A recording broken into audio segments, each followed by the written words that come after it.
I'm Maxine. And I'm James. And this is Shelling Out. So we know that we haven't sort of uploaded a lot the last couple of weeks. It's been a little bit hit and miss with one thing or the other. I know James mentioned on the last video that our cat went missing.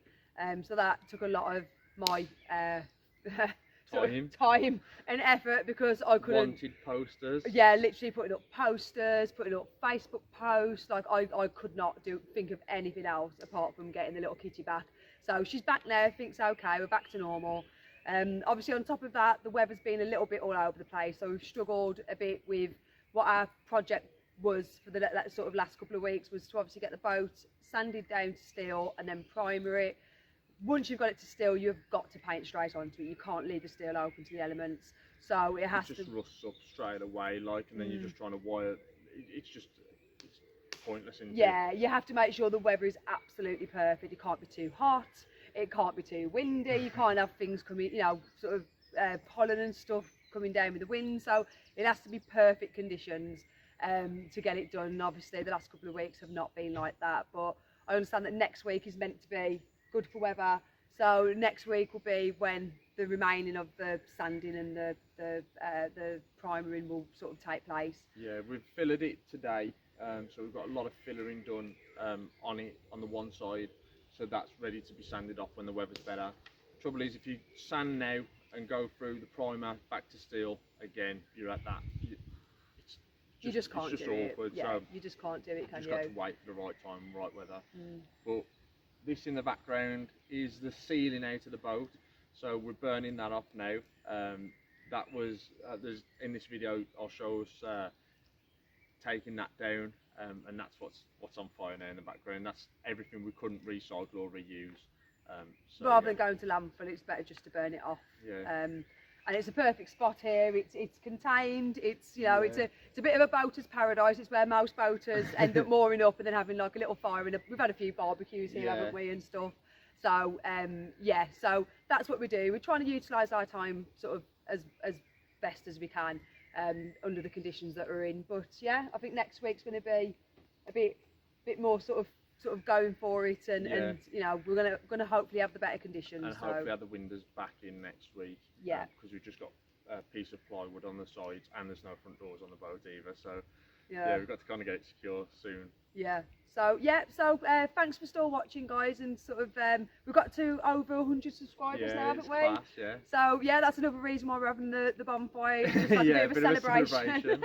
Yeah, 100 subscribers, that's ace. I never thought, like, what, about 5 or 6 weeks ago we put our first video up. Like, never thought that we thought like maybe 10 or 20 subscribers would be like something like that amazing. Amazing, and something like that was probably going to be like the most we could achieve. But like to get 100, to think there's 100 people watching these videos of us like messing around with like a really like disgusting. Well, it was not so disgusting now. It's alright now. You can breathe in there. Yeah, it's alright. So I eat my tea in there quite often. So yeah, we really appreciate all of your support, and obviously anybody else watching this that hasn't liked and subscribed, please like and subscribe, because it just allows us, gives us a bit of a you know, a bit of a confidence boost to sort of keep doing it, and to know that people like watching these videos, and also like any questions or anything, put that in the comments, because we look forward to replying to them as well. So yeah, cheers guys. So yeah, we're gonna get on with our bonfire before it absolutely chucks it down. And we look forward to sort of uploading more videos and keeping in touch and answering your questions. There is a lot to come. So yeah, cheers guys. Thanks guys. Thank you.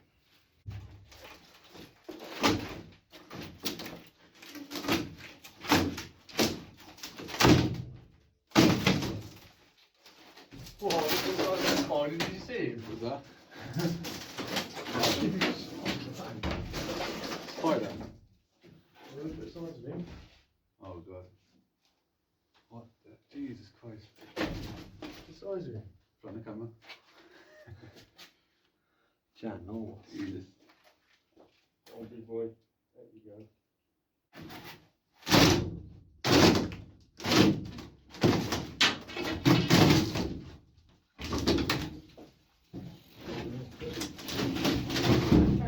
Family. What size that one? Jesus. Another one. Another one. I wonder if they're related. That's his dad.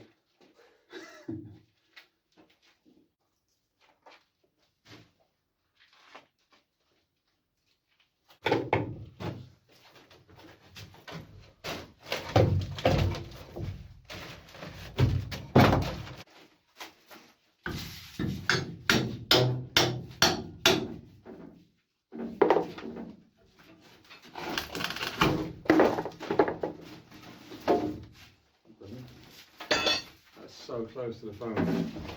That's the big phone.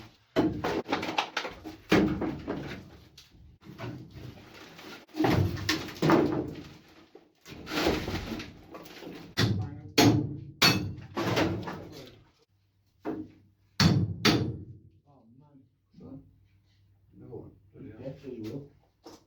You'll be bloody deaf and next to this thing. I wonder if it's still there. What's wrong with you?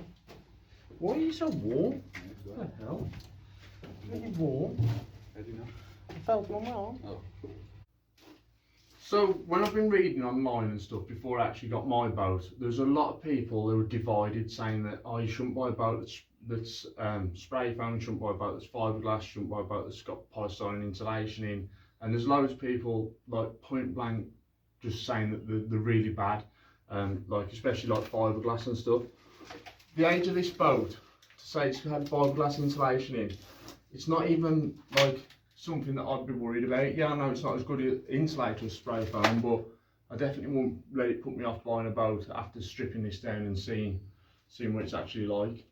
I mean, all this stuff on the ceiling and that is just literally just like surface rust. It's not even like pits or anything. So, yeah, I mean, I think in the ideal scenario, you want everything 100% airtight and insulated, but I think whatever you get, as long as it's been done to a decent standard, you're going to be alright, like.